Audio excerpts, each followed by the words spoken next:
السلام عليكم ورحمة الله وبركاته. النهاردة معكم سلام طارق، وهنشرح النهاردة إن شاء الله. نبدأ إن شاء الله مجموعة فيديوهات بشرح طريقة كتابة كود الألوان بكل بساطة. عندنا كود زي ده كده أنت شفته قدامك، بس مش عارف ازاي تكتبه. حد قالك تكتب كود مشابه للون معين، مثلا حد قالك اكتب لي كود للون دوت أو اللون ده أو اللون ده، قلتله معرفش. طبعا احنا هنشرح مع الكلام ده كله، هنشرحه بالنسبة لل CSS لغة تصميم الويب، لأن أكتر ناس بيستعملوه وبيتعكوا في الموضوع ده مبتدئين بصراحة. فهنشرح ازاي تكتب كود كده أو كده أو كده، وهنشرح الفرق بين التلاتة وازاي تستعمل كل واحد فيهم إن شاء الله في مجموعة الفيديوهات الجاية. أول واحد فيهم الكود الأولاني اللي هو بالداش ده. خلينا متفقين على إن هو كلمة داش دي ليها في كل مكان مدلول. يعني مثلا في كلمة الحرف ده العامة دي مثلا في الناس العادية بيقول عليها الهاش، وبعض الوقت برمجة بيقول عليها الشرب، وليه كذا نقطة اللي أنا أعرفه. يعني عندنا هنا العلامة دي هيبقى معناها أو اسمها الهكس، يعني الحرف ده هيبقى اسمه حرف الهكس، لا هيبقى اسمه داش ولا هيبقى اسمه شرب. احنا لو أنا معناه خلينا هكس، عشان كده مخصوص تسمى الكود دوت الهكس كود، لأنه يبدأ بالهكس بعد كده بيتكتب ورا الكود، تسمى الهكس كود.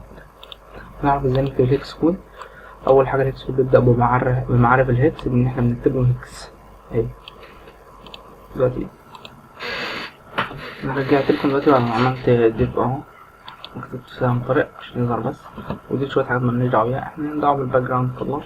طبعا الباك جراوند كلر ده أحد ألوان الجلد اهو، بيستعملوها الناس بتوع الرسم. طبعا الناس بتوع الرسم بيبقوا فاهمين الأكواد دي جامد جدا.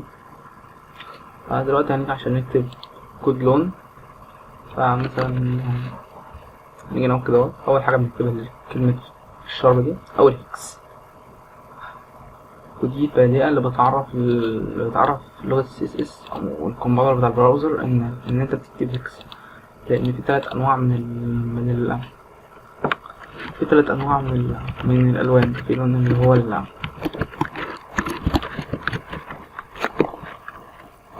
في اللي هو بيكتب RGB، بعد كده قوسين، بعد كده قوس والقيم من جوه، قيم الألوان من جوه.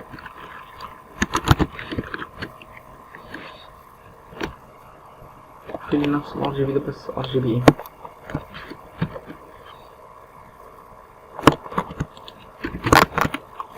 طبعا الفرق بينهم هشرحهم بعدين، فانت لازم تعرفه انت بتكتب ايه بالظبط عشان هو مش خلينا ننزل. فده فازت بي ار كام مرة بي ار. وبعد كده اكتب بي ار ده كومنتات. انت ممكن تديله ديسبلاي بلوك احسن لك اصلا، اسمها انا بحب بصراحة اكتب بي ار. المهم احنا عندنا البي ار مشتغلش مش مشكلة. المهم احنا عندنا تلات انواع من الالوان زي ما قلنا، ال RGB وال RGBA والهكس كود. طبعا هنشرح كله وبعد الهكس كود ما يتفهم كويس الموضوع هيبقى اسهل بكتير جدا. زي ما قلنا الاول عشان نكتب كود الهكس بنكتب له هكس او كلمة الشارب زي ما بيقولوها، احنا بنسميها هكس عشان احنا بنكتبها كلون، فبنكبل له الهكس. علامة الهكس هي الاول، بعد كده نبدأ بكتابة الكود. ايه هو الكود دوت؟ الكود ده بكل بساطة مقسم كالآتي. هعملها في H1 عشان بس تبقى باينة.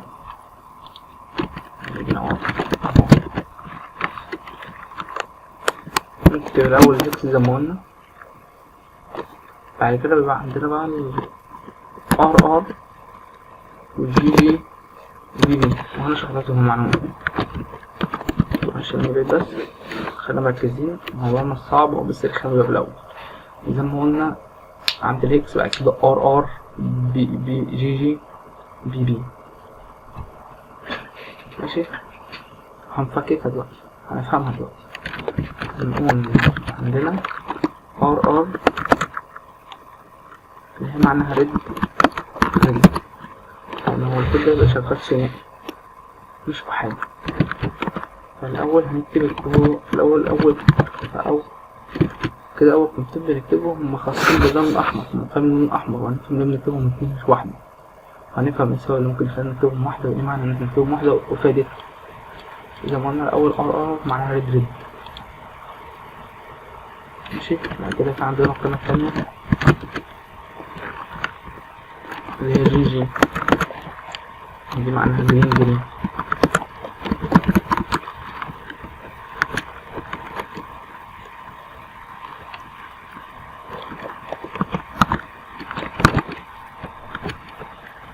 دي معناها جرين.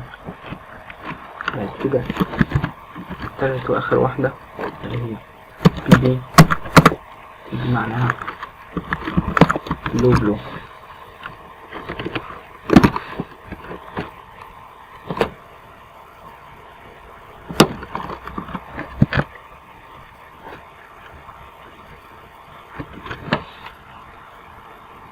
ده كده الكود اللي احنا بنكتبه ار ريد جي جرين بي بلو. طبعا بتكتب ثنائية وهنعرف اللي بعد شوية، وليه ما تكتبش وليه دي كتب أحادية هنعرف برضه.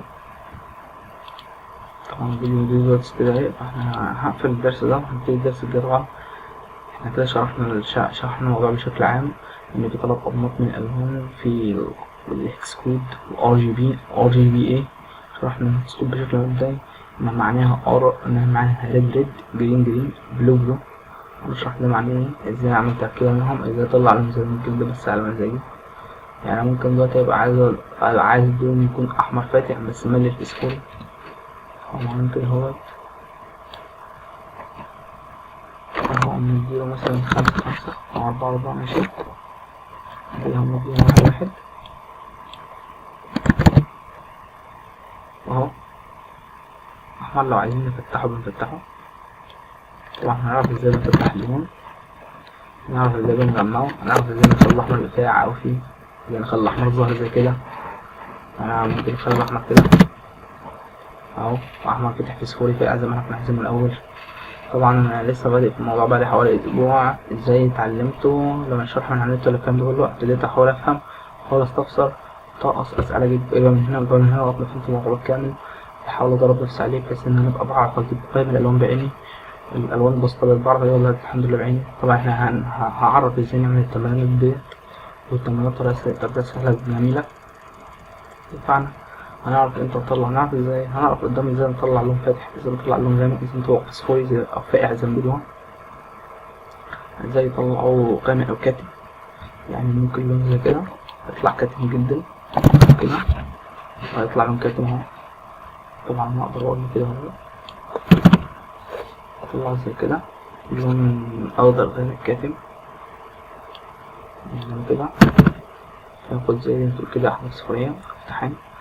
طبعا ده كله هيتشرح، الموضوع مش صعب، الموضوع سهل جدا، هو بس محتاج تمرين ودوس في نفسك في الأول عشان تعرف تتقنه صح. أشوفكم الدرس الجاي، الفيديو الجاي إن شاء الله هنشرح كود الإكسكود بشكل مفصل، عشان الدرس اللي بعد إن شاء الله هنخش RGB، هنشرح الRGB الدرس اللي بعد اللي جاي على طول مع بعض، لأن هما الاتنين مفيش فرق بينهم أصلا تقريبا، فرق بس بينهم. وهنبدأ نشرح ازاي نعمل تركيبات الألوان مع بعضيها، وازاي ننسق ما بين الألوان، ازاي اطلع لون جميل ومنسق، ايه الألوان اللي بتليق مع بعضها، ايه هي تقليبات الألوان، ايه هي الألوان اللي ينفع تمشي مع بعضيها في مجموعات الألوان هنشرحها برضه. ورب نشرح اشوفكم الفيديو ان شاء الله. السلام عليكم ورحمة الله وبركاته.